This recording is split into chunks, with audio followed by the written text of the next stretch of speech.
Now, the 10-minute drill. This is a big one. On 1010XL. Let's go, let's go, let's go. Hit it. Yeah. Come on now. Here we go. All right, welcome back. Sports Concepts and Rationalizations coming your way. We call it the 10-minute drill. At the end of the 10 minutes, Beef, we hand out a prize pack. What are we handing out on this wonderful Friday? We're going to hook one lucky Googan up at the end of the 10-minute drill with a free trip to the 18-hole simulator at Coastal Indoor Golf. That comes with TrackMan and a beer on us. We'll also give you some airport parking from our friends at usapark.net.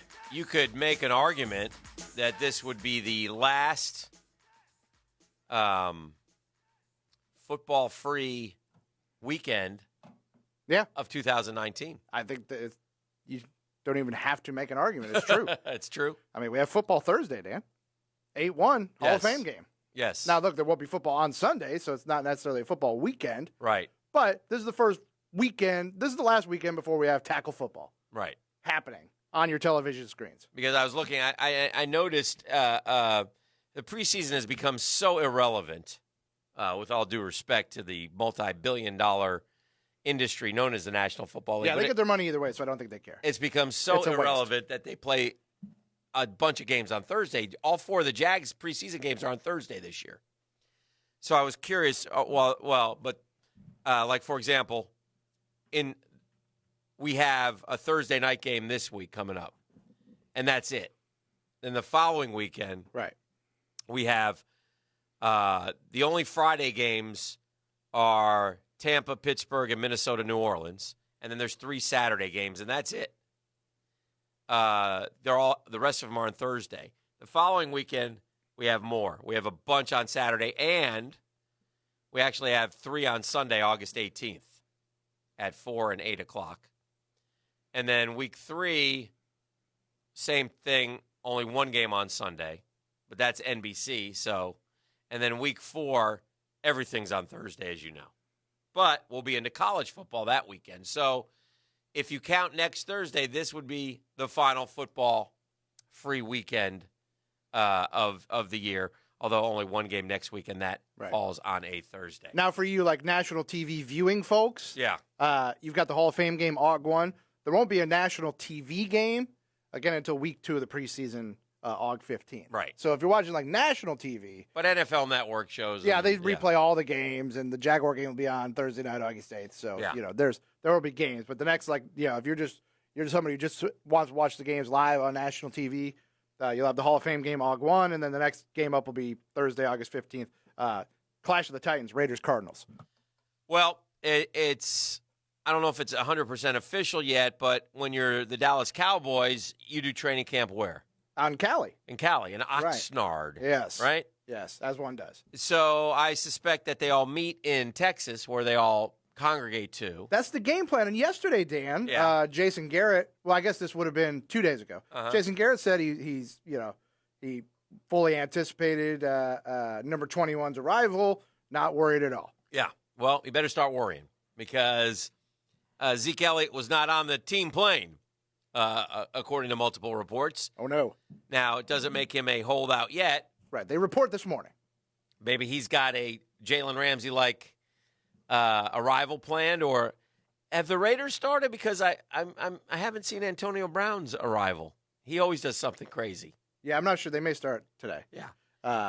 Maybe Zeke's trying to one-up Ramsey by driving all the way from Texas to California in an armored truck. He is under no obligation, apparently, to take the flight from Dallas with the majority of his teammates.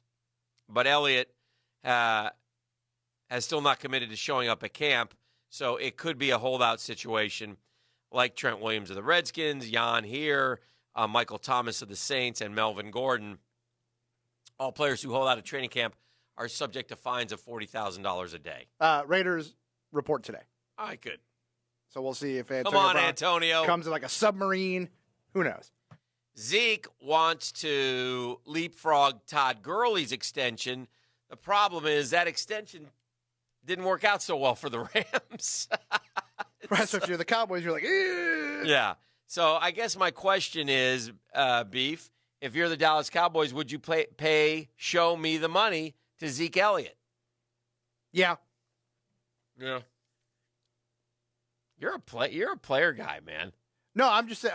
You're asking me to. Previously you asked me to be Jan. Yes. So I was being Jan. Yes. In this, you're asking me to be the Cowboys. Yes. And I think so much of their offense is predicated on Zeke being able to run the ball.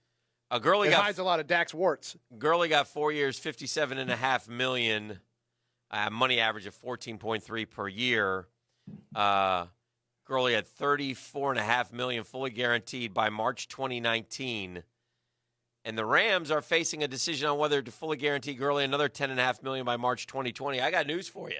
He ain't getting that money if he don't have if he's this would be the end of the line with Todd Gurley and the Rams if Todd Gurley isn't back to being the player that he was. They're trying to get this money. Yeah, there's no point in giving the money to the running back. What you've gotten out of Todd Gurley the last couple of years does not match what you're paying him. If he's damaged goods, they're not going to, Todd Gurley's not going to get. Well, the last thing we heard about his knee was that there was like arthritis. Yeah. Like, it's not a good scene. He was very good the beginning of last year, and then remember he didn't do much in the postseason, though he did have the 100-yard game against the Cowboys. He's rushed for 1,100. This is Todd Gurley now. 1,106, 885, 1305, and 1251. Just so you know, Ezekiel Elliott's been better than that. And that's what I'm saying. Zeke doesn't have any kind of injury issues. But he does have issues. He does have some issues. He has a lot of issues. He's had some situations. He's gone for 1,631 yards, 983 in 10 games, and 1,434 yards last year. Listen, he's 23 years old.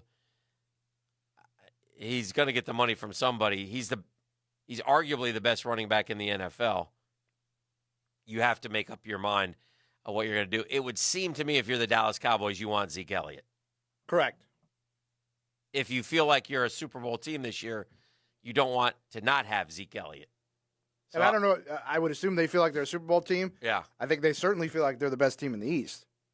Yeah. The Eagles may argue, but yeah. But they feel like they are. Sure they do. And you're not that without Zeke Elliott. Yeah. You're not. I would agree. PGA's in Memphis this week. John Rahm, a little 62 to open things up.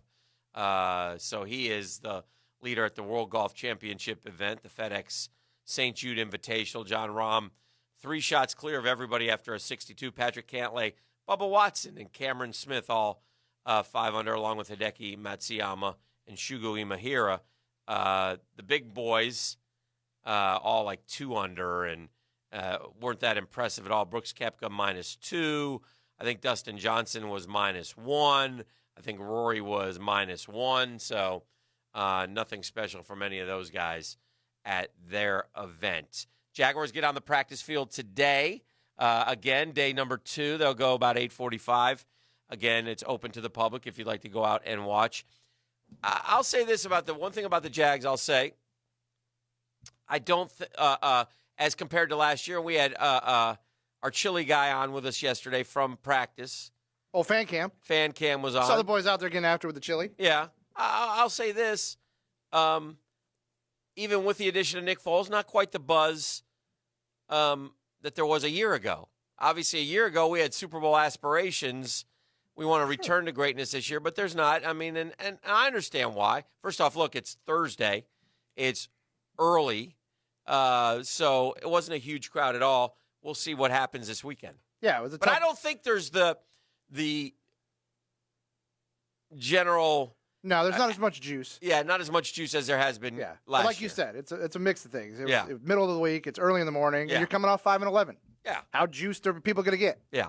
The hardcores will, and that's cool. Sure. And they were out there. Fan Cam's are hardcores. Yes. He was out there slinging chili. Yeah. So we got that going on as well. Baseball, the Yankees gave up 7 runs in the first inning. That was a great start for Tanaka. And then they left him in there for 3. He gave up 12 runs. On 12 hits. In 3 innings. His ERA soared. It's a bad day for Tanaka. Yeah. So he can't be any happy. The Yankees, though, are still 9.5 ahead of the Rays and the Red Sox. The Red Sox got a nice W. The Yankees, it's 1 game. The Red Sox, it's okay. We got to keep it going. We got to win some baseball games. The Red Sox are in a stretch where they're playing the Rays and the Yankees a bunch. Yeah, if they're going to make any kind of move, Yeah. if they're going to change the narrative on their season, it's now. Yeah. The what was I going to say? I forgot what I was going to say. But anyway, the Mets got a shutout from Jake DeGrom, so he pitched a nice game yesterday afternoon. He's really good in the daylight. He's very unhittable, especially at Citi Field. His ERA is like under 2. He's pitching well again. I guess the word is in the beginning of the year, he got lit up about 2 or 3 games in a row. The word is now he was tipping his pitches. Oh, really? Yeah, so that's kind of what they're telling him. So anyway, regardless, he's Such a fickle thing, man. golly, it is. But he's back to his Cy Young self. Well, and you've talked about this the last couple days repeatedly. Yes. The suddenly out of nowhere relevant Giants now. Yeah. It seems like they are unlikely to deal any of their pitchers. Yeah. They're gonna sit. They're gonna try and get in the mix. And in a way, they owe that to their manager. Bruce Bochy's Sure. in his final year, and he skippered the Giants to 3 world championships. So in that respect, I get it. I think overall they'd be better off trading because I don't think they're good enough. And they've shown. I mean, they'll take a crummy-looking roster and you get them into the postseason. Bruce Bochy will find a way to get it done. All right. So more Jag talk coming your way. Also, I'm going to take you to Gainesville. I was in Gatorland yesterday, so talked to a bunch of the dudes. So I'll tell you all about that when we come back. Plus, most importantly, Gatorsports.com. There I am with Felipe Franks. So that's Mr. Front Page. Huge win for me. I am giddy over that right now. Giddy. We're going to go caller number 1. Oh, fast fingers. Right off the rip, 641-1010. Beef, what are they winning? Fastest fingers. Caller number 1, 641-1010 is going to take home a voucher for the 18-hole simulator at Coastal Indoor Golf. That'll come with TrackMan and a beer. Plus, they'll get some free airport parking from USAPark.net. I'm going to hold off on that beer for 1 second. Okay, I'm on hole 5. Give me my beer.